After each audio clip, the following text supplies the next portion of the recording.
Hey, what is up, guys? I am going to be reviewing two things that I watched today. One, obviously, Smackdown, and I'm going to be reviewing a little show that they had after Raw. It was called Bret Hart Appreciation Night. I found it on YouTube today, and I'm going to be reviewing that as well. Um, so let's just get started right here. I'll do Smackdown first, since it's going to be the quicker one. Um, this SmackDown was from May 31st, 2013, and we have JBL and Michael Cole on commentary. I like JBL and Michael Cole better on commentary than with Josh Matthews, because I think he just kind of is. I don't mind him as a commentator, but he's just kind of eh. I like JBL and Michael Cole better. That's the way it should be every Friday. That was the way it was when I started watching it. That's okay. That tastes okay. So it tells you what's going to happen with the Shield members, and I actually did get a text today. It said, tonight at 8/7 Central on SmackDown on Sci-Fi, all three members of the Shield will battle in singles matches. That's all it said, and then it told me to go on the website for full coverage, and that's kind of what happened. They talked about how Seth Rollins is facing Kane, Roman Reigns is facing Daniel Bryan, and Dean Ambrose is facing Randy Orton. So we talked about that. So the first match we got was Seth Rollins with Roman Reigns versus Kane with Daniel Bryan. Pretty good match here. I like the tornado DDT in the corner that Seth Rollins did, and then he did more. And then Kane started to do his comeback. Roman Reigns tried to interfere, but Kane choked him. Then while the referee was distracted from Roman Reigns, Daniel Bryan pushed Seth Rollins off the top rope, and Kane chokeslammed him for the win. So that was obviously upset. So right after, we got Dean Ambrose with Seth Rollins versus Daniel Bryan with Kane. Nothing really to this match. It was okay. Daniel Bryan has Roman Reigns in the no lock, but he's about to tap out, but the referee is distracted by Kane. Seth Rollins pushes the ropes closer to Roman Reigns so he can reach him. Kane gives Rollins the big boot on the outside. Roman Reigns hits Kane, so Kane gets angry and hits him, and the referee catches him, and Roman Reigns wins by disqualification. Then Daniel Bryan and Kane argue after, possibly a Daniel Bryan heel turn, because he's just arguing with Kane. He's like, I don't need you, I can do this all by myself. So I think I can see Daniel Bryan turning heel at Payback. We could see Seth Rollins and Roman Reigns versus Team Hell No again for the tag team championships, and Daniel Bryan cost Kane the match, like kind of what Crimson did to Matt Morgan when they were facing Samoa Joe and Magnus. That could happen. So then we get a WWE.com ad. We get a WWE Smack of the night. It shows it shows the Gordian Knot challenge that Damien Sandow did. So then we get a thin thigh-middle wrist challenge. I don't know if that was the name, but Damien Sandow talks about how Sheamus couldn't do the Gordian Knot, that Sheamus is not all brains, he's all bronze, and he's showing his idiousness. What was good about this is he had one of those wireless microphones, kind of like what AW used to have before he got released. And I actually like that they're starting to use Sandow a little bit, and that he's going to feud with Sheamus. This is going to be great for him. This segment was pretty entertaining. So what this was there were 3 cups and 1 red ball, and you have Damien Sandow was going to put the cups in the red ball in the cups for Sheamus, and he was going to like move them around so he could and he has to guess which one is it. So he does that. And he also mentions how he has the little balls, and you know what that means, tiny private area. So then he starts moving the cups, and Sheamus picks one of them, but it's not there. Then he picks the other one, it's not there. Then so Damien Sandow says that you need to renew your idiot license for a year. So then Damien Sandow has his hand over one of the cup, but Sheamus wants him to move that cup to see if the red ball's under there. And the crowd chants like, move your the balls, and Damien says like, "Is there any children in the crowd tonight?"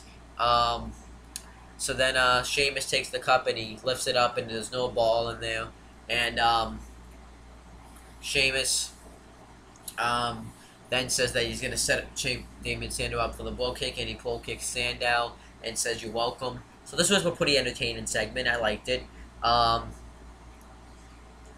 So yeah, we're gonna get that Sheamus Sandow feud. I actually really am enjoying this feud so far. Sheamus is probably gonna win the feud, but this still could be good for Sandow.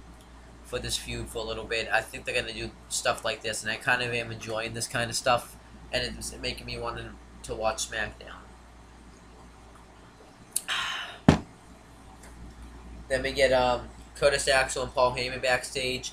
WWE Rewind, it shows Curtis Axel beating John Cena. We get Sin Cara versus Curtis Axel with Paul Heyman.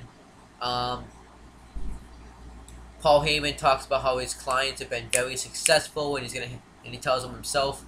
He says that he's 0-2 against John Cena and Triple H, who combined have 26 World Championships, and Triple H submitted to him because he didn't want to continue, and Cena ran from him. So then he has his match with Sin Cara. Sin Cara hits high cross bodies and everything, but then he goes for that springboard elbow move, but Axel clubs him in the back of the neck and hits the perfect flex on him for the win.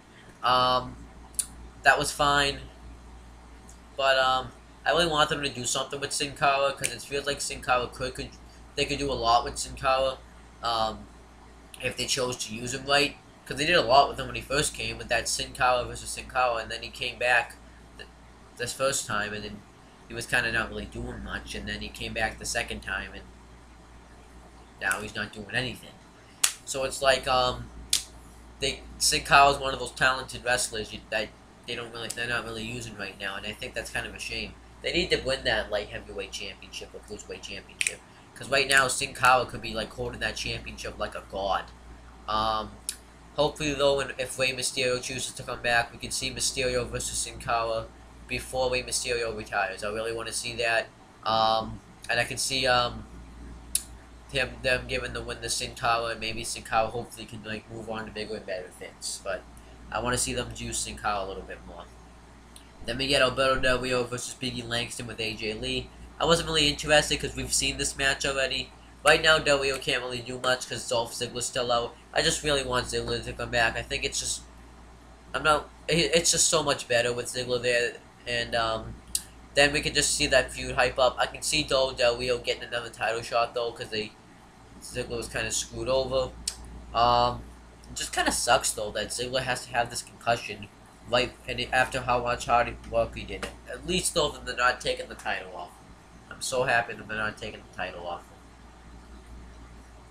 As long as he still has the title, we're good. But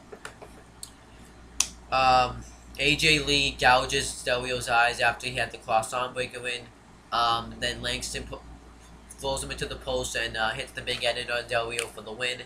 Probably gonna have another rematch on Raw, because that's all Del Rio can really do is feud with Biggie Langston. I'm not really into it though. Then we get a WWE WrestleMania 29 DVD ad. Raw Rebound. It shows the stuff with John Cena and Ryback. We get Ryback versus Kofi Kingston. Kofi Kingston pretty much hits all his moves, the cross bodies, the boom drop, the drop kicks, but it tries to put Ryback away, but it fails. Then Ryback just hits the Miko clothesline and the shell shock and pins him for the win. He came out in an ambulance too, and then Ryback put power bombs Kofi Kingston through 3 tables. Like it was like. They were separate. So he did one, then the other, then another. Yeah, okay. I didn't really care for this. It made Ryback look like a monster at least, but it's Kofi Kingston. I'm not a Kofi Kingston fan right now. I was a Kofi Kingston fan when he was feuding with Randy Orton, and when he was in that Intercontinental Championship match he just recently had. It shows the highlight reel with Paul Heyman. Chris Jericho interview, we talked about how Paul Heyman's like a dog. You don't want to spend time. That he's gonna cause CM Punk fleas and all these diseases. That was really it. That was funny. Then we get Chris Jericho versus Cody Rhodes. During this, it shows a Raw ad. This match was pretty good. Cody Rhodes hits a small package on Jericho. I thought he had him there. Alabama slam by Cody Rhodes. Goes for the beautiful disaster kick, but Chris Jericho catches him in the walls of Jericho, and Cody taps for the win, and Jericho wins the match. Bray Wyatt video package. That's the guy that kind of has that whole horror movie video package feel to him. I really liked it. I really like that guy. Hopefully when he finally shows up, they use him properly. Not, like, and he's not like a Lord Tensai. Now he's dancing with Brodus Clay as Sweet Tea. Use him properly. I like the ending though. It was like, and everywhere that Mary went, the lamb was sure to go. That's just great stuff. I think I could see big things from this guy if WWE uses him properly. I don't see him being a world champion anytime soon, but I can see him just have him come out, squash some people.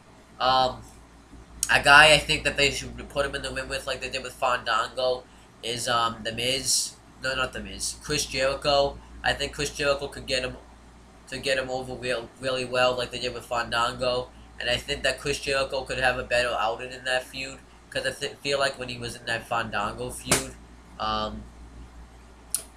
he's just not. He was just doing stupid stuff. I kind of like Jericho better though as a heel though. And I know this has nothing to do with it, but I'm just saying.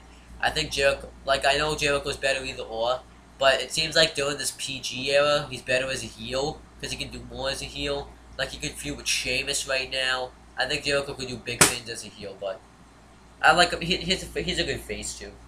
Then we get Randy Orton versus Dean Ambrose, and during this it shows a Raw ad. Typical Orton match, but it was a good for an Ambrose match. Good match.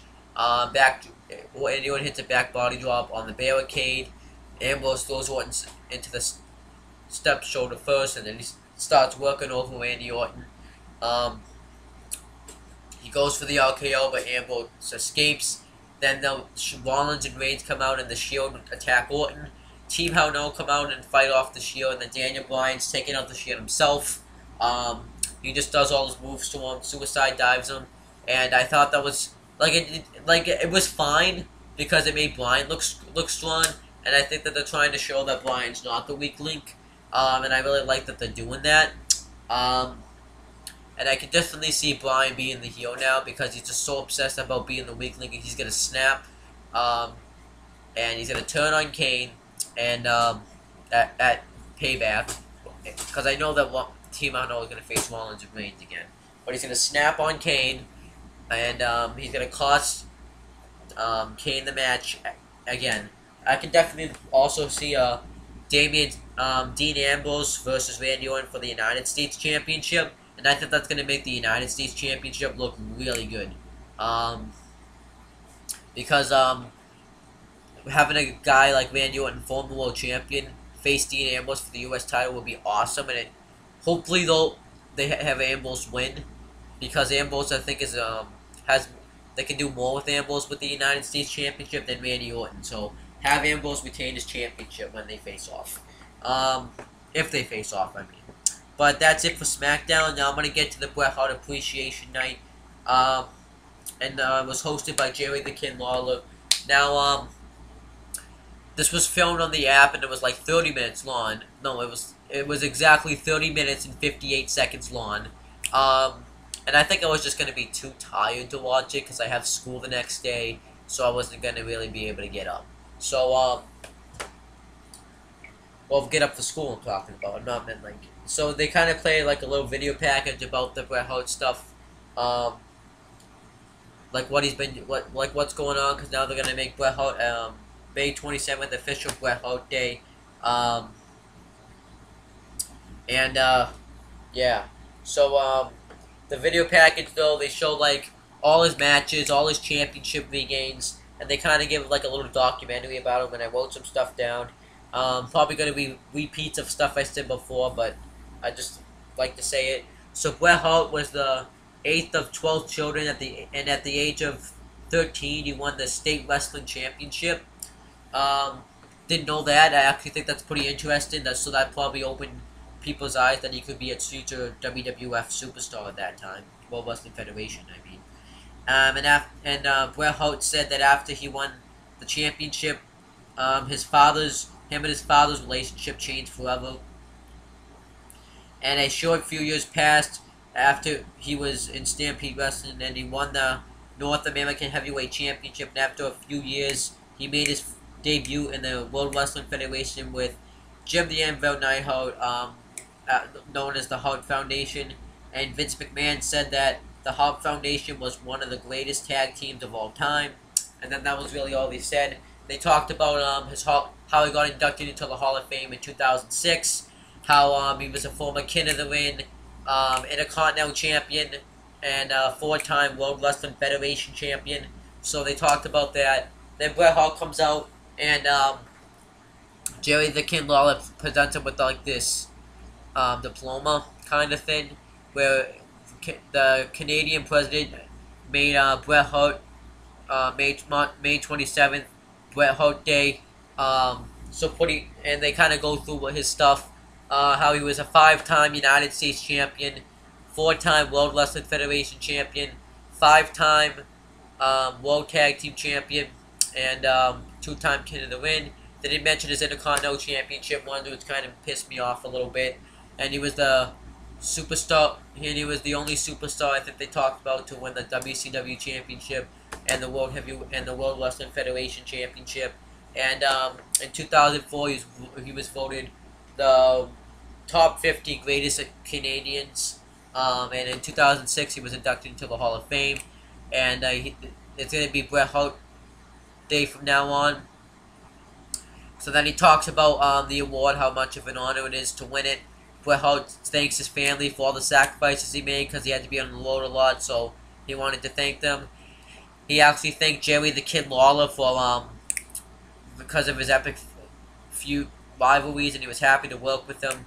And he wanted to thank about how his mother, about all the stuff that he did, all the stuff he said about his family, because I guess he said that his mother and father were like older than, I forget, like they were really old. So he wanted Owen Hart to go say something to them, but that got his mother to watch wrestling, which she didn't like wrestling at all. And he also thanks like the British Bulldog, his father Stu Hart, and Owen Hart. And a kid actually has a sign that says Owen Hart Hall of Fame. Hopefully he gets in there. Then he thanks. That's about it. Actually, that's about all he thanks. So then there's some people that come out and support the Bret Hart appreciation stuff. First, it's Brett Patterson, who was also a Canadian wrestler, and he just puts his knees out and says that Bret Hart's the best there is, the best there was, the best there ever will be. Then Chris Jericho comes out and he talks about how there was 2 guys that he idolized as a kid, even though he says, well, he also says that even though he never got to wrestle Bret, he worshipped him as a kid and he wrestled him in his head. It was Bret Hart and Owen Hart that he was a big fan of, and he went to Stu's wrestling and he tells him a story about how he used to be in the Japan and Mexican wrestling, and he was wrestling a Mexican wrestler, I forget his name, but he talks about how Bret Hart couldn't, because was it Owen Hart or no, it's Bret Hart, I think, was I guess part of like a storyline that the sharpshooter was banned, so we had to find a different move. So he kind of shows him a rolling thing while X-Pac is there, and a move that Jericho suggested, and he wanted to do any short roll-up move, and he did that move, so he was honored that he did that, so that made him want to still wrestle. So he thanks Bret for that. Then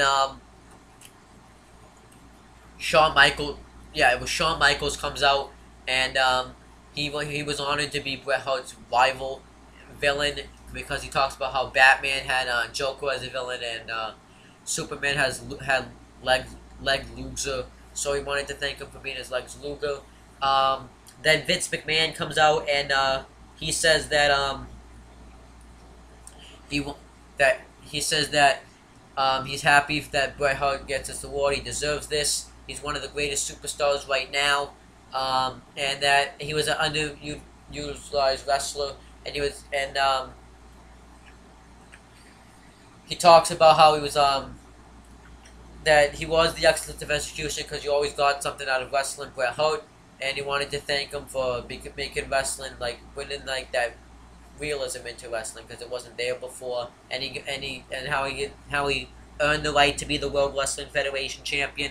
So then Bret Hart thanks WWE because he would have never became as big without WWE. Then all the superstars come out and clap for Bret Hart, and Tyson Kidd and Natalia go in the ring and kind of support him through that. So I thought this was a great thing to watch. I definitely will put this in the description box for those of you that want to watch it. I just think this is a great thing to watch because it's just worth the time. You kind of get to know, if you don't know who Bret Hart is, you kind of get to know him through this thing, and you get to see like I found out stuff about Bret Hart that I didn't know. I didn't know that he won the National State Championship. I didn't know. I knew he went to Stampede Wrestling. I knew but I didn't know about, there was stuff I didn't know about Chris Jericho. So yeah, I think that this was a great thing to watch. And it was definitely worth your time. I don't think I felt like I could go watch this again. And the Hall of Fame and I liked that they had this night too. So it was a great thing to watch. You know what I'm saying? And Tyson Kidd looks like that he's getting better. So hopefully he comes back. He can have like a IC title run. So, but anyways, Bret Hart though, I'm gonna give my kind of opinion on this. I honestly think that Bret Hart was a great wrestler because I think Bret Hart also kind of proved that because I remember they talked about this in the Bret Hart and Shawn Michaels rivalry DVD that no one really, because it was always like the big guys like the Hulk Hogan's, the Ultimate Warriors, Andre the Giants that always got the WWF, the World Wrestling Federation Championship at that time, and all the small guys always got shafted out of the main events, but they could have better matches. So they didn't understand why they couldn't get the big championship. So Bret Hart kind of when he got that championship, that kind of opened the eyes to the Shawn Michaels, the Daniel Bryan, the Eddie Guerreros, the Chris Benoits. So I think that's what I actually kind of liked about Bret Hart's career, and I kind of wish that they had mentioned that a little bit tonight. They didn't have to necessarily talk about Chris Benoit, but and I think that, and now I guess May 27th is going to be known as Bret Hart Day from now on. So that's a good thing. So next year, Bret Hart Day is going to be on a